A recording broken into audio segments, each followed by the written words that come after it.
ಬಾಂಗ್ಲಾದೇಶದಿಂದ ಬಾಂಗ್ಲಾದೇಶಿಗಳು ನಮ್ಮ ದೇಶಕ್ಕೆ ಬರ್ತಿದ್ದಾರೆ, ನಮ್ಮ ಊರಿಗೆ ಬರ್ತಿದ್ದಾರೆ, ಬೆಂಗಳೂರಿಗೆ ಬರ್ತಿದ್ದಾರೆ, ಕರ್ನಾಟಕಕ್ಕೆ ಬರ್ತಿದ್ದಾರೆ ಅಂದ್ರೆ ಅಲ್ಲಿ ಯಾರ್ದ ಜವಾಬ್ದಾರಿ ಅನ್ನುವಂತ ಪ್ರಶ್ನೆಯನ್ನ ಸದನದ ಮುಂದೆ ಇಟ್ಟರು. ಮಾನ್ಯ ಅಧ್ಯಕ್ಷರೇ, ನಮ್ಮ ದೇಶಕ್ಕ ಮತ್ತು ಬಾಂಗ್ಲಾದೇಶದ ನಡುವ 4096 ಕಿಲೋಮೀಟರ್ ಬಾರ್ಡರ್ ಇದೆ. ಬಾಂಗ್ಲಾದೇಶ ಮತ್ತು ನಮ್ಮ ದೇಶದ ನಡುವ ಮಣಿಪುರದಿಂದ ಶುರುವಾಗಿ ಪಶ್ಚಿಮ ಬಂಗಾಳ ತನಕ. ಅದರಲ್ಲಿ 896 ಕಿಲೋಮೀಟರ್ ಬಾರ್ಡರ್ ಭಾರತ ದೇಶ ಸರ್ಕಾರಕ್ಕೆ ಫೆನ್ಸ್ ಮಾಡಕ್ ಆಗ್ತಾ ಇಲ್ಲ.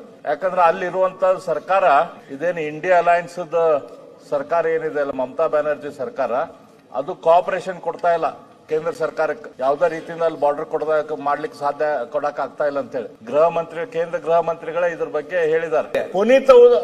ಪುನೀತ್ ಅವರು ಕೂಡ ಒಂದು ಟಿವಿ ಮೂಲಕ, ಒಂದು ಕಾರ್ಯಕ್ರಮದ ಇದ್ರ ಮೂಲಕ ಬಾಂಗ್ಲಾದೇಶಿಗಳು ಅಲ್ಲಿ ಅದಾರ ಅಂತ ಹೇಳಿ ತೋರಿಸಿದ್ರು. ಅವ್ರು ಬಾಂಗ್ಲಾದೇಶಿಗಳು ಒಪ್ಕೊಂಡ್ರು, ಹೌದು ನಾವು ಬಾಂಗ್ಲಾದೇಶದಲ್ಲಿ ಬಾಂಗ್ಲಾದೇಶಿಗರು ಇಲ್ಲಿ ಬಂದ ಕೂಡ ನಮ್ಗೆ ಆಧಾರ್ ಕಾರ್ಡು ಎಲ್ಲಾ ಕಾರ್ಡ್ ಸಿಗ್ತಾವು, ರೇಷನ್ ಕಾರ್ಡು ನಾವಿಲ್ಲೇ ಅದೇವಿ ಅಂತ ಹೇಳಿ ಅವರು ಒಪ್ಕೊಂಡ್ರು.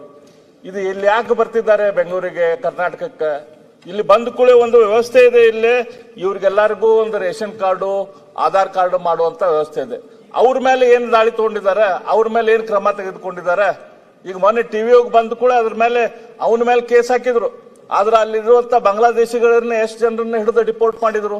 ಅದ್ರ ಬಗ್ಗೆ ರಾಜ್ಯದ ಉತ್ತರ ಕೊಡ್ಬೇಕಲ್ಲ.